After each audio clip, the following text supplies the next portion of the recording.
Kodiyalda o'qib, Inha talabasi bo'ldim. Assalomu alaykum. Mening ismim Muhammad Yusuf Abdurahimov va hozirda 19 yoshdaman. Hozirda Inha universitetining 1-kurs talabasiman. Dasturlashga birinchi bo'lib Kodiyal akademiyasining backend yo'nalishini bekat yo'nalishi bilan boshlaganman. Shu sohaga kirib kelishingizga kim sababchi bo'lgan?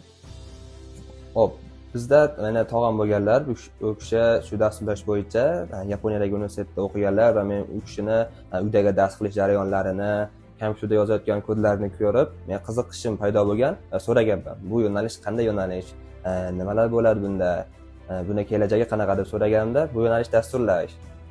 Buni shu kod orqali, shu programmalar yaratish orqali o'rganasan deganlarida menga shunda qiziqish paydo bo'lganda aytganman. Buni qanday o'rgansam bo'ladi? Qayerlarga borsam bo'ladi? deb aytganimda, buni o'quv markazlarida dasturlash bo'yicha, backend bo'yicha o'qisang bo'ladi. Bu dasturlashda ham yo'nalishlari ko'p. Men o'rganayotgani backend yo'nalishi. Shuning uchun agar xohlasang backend, xohlasang frontend yo'nalishi bor, xohlasang boshqa yo'nalishlari bor deganlarida menga siz o'rganayotgan backend yo'nalishi yoqdi. Kod yozishlar, shu programma yaratishlar menga ma'qul keldi. Agarda imkoni bo'lsa, men ham shu yo'nalishda o'qiyman deganimda, bo'lmasa seni o'quv markaziga borib ta'lim olishingga yordam beraman deb aytganlar. Kodiyal o'quv markazini sizga kim tavsiya qilgan? Shu Kodiyal o'quv markazini shu o'quv markazida domlalari, o'qituvchilari, ya'ni Abdulhamid domla, u shu paytda Abdulhamid domlaning kurslarida shu men tog'am o'qigan bo'lganlar. Shunda tog'am aytganlar, shu Kodiyalda shu yerda o'qituvchi borlar, Abdulhamid domla. Shu kishi menga ta'lim berganlar, yaxshi ilm berganliklari uchun mana men shu darajada yuribman. Shuning uchun seni ham shu yerga olib borsam, shu yerda ta'lim olsang, senga foydasi bo'ladi deb shu Kodiyal akademiyasiga 2024-yilda tog'am birga olib kelganlar. Dasturlash o'rganishda eng qiyin joyi qaysi bo'lgan? Dasturlash o'rganayotgan paytimda qiyinchiliklari juda ko'p bo'lgan. Eng dasturchilarda ichidagi eng asosiy mashhur bo'lgan qiyinchiliklardan shuncha mehnat qilib kod yozasiz-ku, lekin oxirida xato chiqib qolishi bu eng katta qiyinchiligi bo'ladi. Nimaga shuncha kod yozasiz, shuncha ilm o'rganib yozasiz, lekin oxirida xato chiqib qolsa, shuncha qilgan ishingizni qaytadan tekshirib chiqish kerak, undagi xatoliklarni topib chiqish kerak. Xuddi shu narsa qiyin bo'lgan. Lekin agarda ilmni yaxshi o'rgansangiz, o'sha har bir sohasini, yo'nalishini, har bir mavzularini amaliyotda, nazariyda yaxshi bilim olsangiz, unda qiyinchilik kamroq bo'ladi. Chunki masalan, professional dasturchilar ham xatolar bilan ko'tarilgan.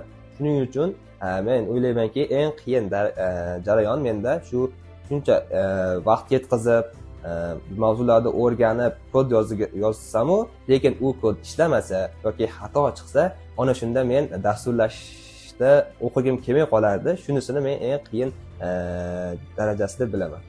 Xo'p, o'qish davomida qanday real loyihalar bilan ishlagansiz? O'qish davomida hozircha unaqa katta real loyihalar qilmaganmiz.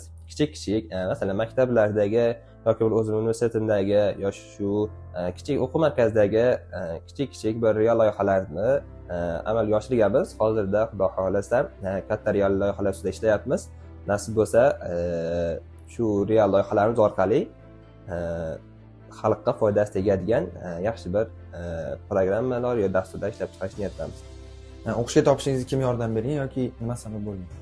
Hop, o'qishga topshirishimda o'sha 2024-yillarda shu Kodiyalda o'qib yurgan paytimda shu universitetda rahbarlari, ya'ni rektorlari Muzaffar Jalolov Kodiyalning Marg'ilondagi filialida seminar o'tkazayotganlarini eshitib qolganman. Buni Kodiyaldagi ustozim Abdulhamid domla aytganlar, shu universitetda rektorlari kelyapti. Sizga tavsiya qilaman, shu seminarga boring, sizga manfaatli bo'ladi, bir ilm o'rganib kelasiz degandilar. Va bordik shu Marg'ilondagi filialga, Kodiyalni. Borganimizda Muzaffar Jalolov Inha universitetining rektorlari kelib, universitet haqida prezentatsiyalar qilganlar, ma'lumotlar berganlar, unda kirish ballari, kirish imtihonlari, qaysi fanlardan imtihon bo'lishlari haqida aytganlarida men shunda qiziqib qolganman. Shunda O'zbekistondagi eng yaxshi universitet demak Inha bo'lsa kerak. Yoki undan boshqa universitetlar ham bormikan deb qiziqqanman. To'g'ri bilardim. Tatu borligini bilardim. Lekin Tatuda, ya'ni Davlatga undan ham kuchliroq, hali chet elga chiqish imkoniyati bor universitet Inha bo'lganligi uchun Inhani shu Kodial akademiyasi orqali, shunda bo'lgan seminarlar orqali bilganman. Kodialning shu foydali tomonlari bunaqa universitet yoki bir boshqa katta kompaniyalarda seminarlari bo'lgan paytda shu yerda o'qiyotgan o'quvchilarga foydasi tegib qoladi. Masalan, bittasi mana o'zim. Bitta odamga foydasi tegsa ham uni bu yaxshigina o'quv markaziga yoki o'sha bir kompaniyaga, o'sha foydasi tekkan insonga katta bir natija bo'lib qoladi. Kodialdagi muhit qanaqa bo'lgan o'qishingiz davomida? Kodialga kelgan paytimda men boshqa o'quv markazlari qatori oddiy o'quv markaz boraman, dasturlashni o'rganaman deb o'ylagandim. To'g'ri, dasturlashni o'rganganman, asosiy maqsadim dasturlash bo'lgan. Lekin Kodialdagi bitta menga yoqqan tomoni, u yerdagi ustozlarni ilmga bo'lgan muhabbati bor. Chunki ular bizga ilm berayotganda mayli bu oddiy qilib bermagan. Ular ilmni shunday berganki, biz bu ilmni olmasak, biz ular oldida hijolat bo'lib qoladigan darajada yaxshi bir ilm berishgan. Ham ular ilm berishgan, ham axloq berishgan, ham odob o'rgatishgan. O'zlarini suhbatlari, o'zlarini odoblari bilan bizga namuna bo'lishgan va bu orqali odobli inson qanday bo'lishini, ilm tolibi ilm qanday bo'lishini bizga o'rgatganlar shu Kodialdagi ustozlar bo'ladi. Bunda faqat bitta ustoz emas, bu yerdagi hamma jamiki ustozlar, men bilgan ustozlar, hattoki shu o'quv markazida rahbarlari Muhammad Amin akaning o'zlari ham shu o'quv markaziga yaxshi bir bilimli ustozlarni olib kelganlarki, bu universitet o'quv markaz oddiy o'quv markazi emas. Bu ham ilm bersin, ham odob bersin degan maqsadda oladigan ustozlarini ham saralab, ilmi bor, odobi bor yaxshi o'qituvchilarni bu yerga saralab olganlar. Men shunga amin bo'ldim. To'g'ri, boshqa o'quv markazlari bor, boshqa ilm beradigan joylar bor, lekin menga Kodialning yoqqan tomoni bu yerda ham ilm, ham odob bor. To'g'ri, ilm hamma joyda bor, lekin bu yerdagi odob boshqa joylarda men ko'rmaganman. Boshqa joylardagi ustozlar bolalarga yomon so'zlar bilan hali vazifa hukmasa qattiq gapiradi, yomon so'zlar aytadi yoki bir boshqa jazolari bor. To'g'ri, ular ham ilm olsin deydi. Lekin ilm olayotgan odam bu yo'lga kirgandan keyin ilm yo'lini qiyinchiligi bor. Buni ustoz biladi. Buni haqiqiy ilmi bor ustoz biladi. Shuning uchun u yangi kirgan talab ilmga ilm berayotganda, ha, demak bu vazifani qilmadimi? Demak, bunda osincha qandaydir ma'lumot qiyinchilik bo'lgan. Shuning uchun bu qiynalgan deb yordam berishadi. Nima qiyinchilik bo'ldi deb so'raydi. Agar dasturlashda shu kod yozayotganimda xatolik bo'ldi, shunda menga yoqmay qoldi, keyin yozishim kelmay qoldi desa aytadi ustozlar. Kod yozayotganingda xato chiqdimi? Bundan sen nima qilma, tashvish tortma. Dasturlashda kimda xato bo'lmagan? Faqat dasturlashda emas, boshqa yo'nalishlarda kimda xato bo'lmagan? Xatosi bor inson, ana shu xatosini to'g'rilasa, unda tajriba bo'ladi. Tajribasiz insonda xatosi ham bo'lmaydi. Xato qilmasa tajriba bo'lmaydi, tajriba bo'lmasa xato bo'lmaydi. Xuddi shu bir-biriga bog'liqligi uchun menga bu yerdagi ham ilm, ham odobi bor ustozlar bo'lgani uchun Kodialdagi muhit, Kodialdagi sharoitlar, ilm, ma'rifat menga yoqqan tomoni Kodialdagi shu. Xo'p, endi boshlaydigan yoshlarga qanday maslahatlar berasiz? Xo'p, endi boshlaydigan yoshlarga asosiy maslahat ilm yo'liga kirishdimi, asosiy maqsadni bilib olishsin. Dasturlashni o'rganishdan asosiy maqsad to'g'ri, ko'pchilik pul topish. Hammani o'sha maqsadi, o'sha biror bir narsani o'rganishdagi niyati orqali o'sha narsaga erishadi. Lekin asosiy maqsadi faqat pul topish qilib qo'ymasin. To'g'ri, dasturlashni o'rganib bo'ldi, pul topyapti. Bo'ldi, keyingi maqsadi yo'qmi? Shuning uchun maqsadlarni aniq qo'yish kerak. Ilm yo'liga kirdimi, maqsadni aniq qo'yib, shu dasturlashni o'rganaman yoki tibbiyotni o'rganaman.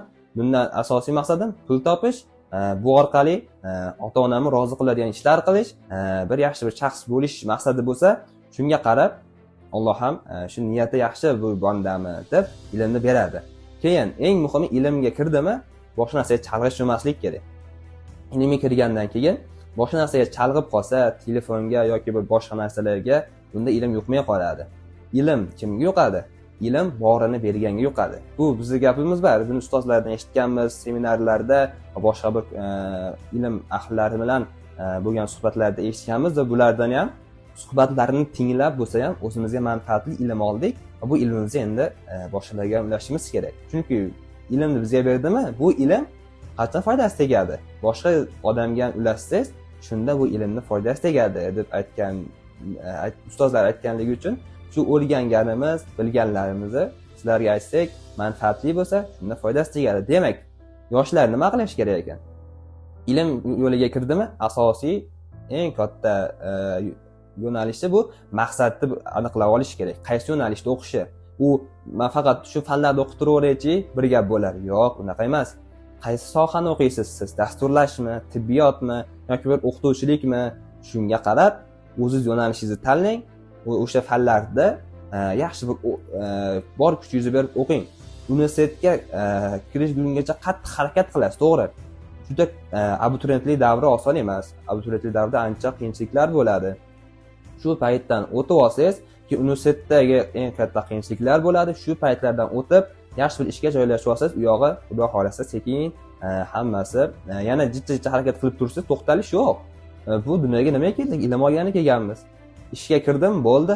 Tibbiyotda o'rganib bo'ldim, men doktorman yoki men bo'ldi dasturchiman. Yo'q, bo'ldi, unaqa emas.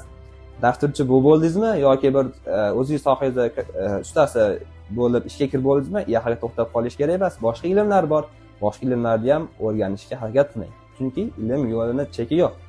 Hop, bu darajaga yetishimga mana asosiy qo'llab-quvvatlagan ota-onam, tog'am bo'ladilar. Chunki tog'am shu o'quv markazlari topishimda, qaysi yo'nalishda o'qishimga menga turtki bo'lgan, ham ustozlik qilgan ikkita tog'am borlar. Shular bo'ladi. Keyin eng asosiysi menga ilm bergan, dasturlashni o'rgatgan Kodel akademiyasiga o'zimni minnatdorchiligimni bildirib qolaman. Sizlarga ham tavsiya, Kodel akademiyasiga kelinglar, bu yerdagi ilm olinglar va bu yerdagi muhitni ko'rib, o'zlaring ham ilm, ham odob olishlaringni tilab qolaman.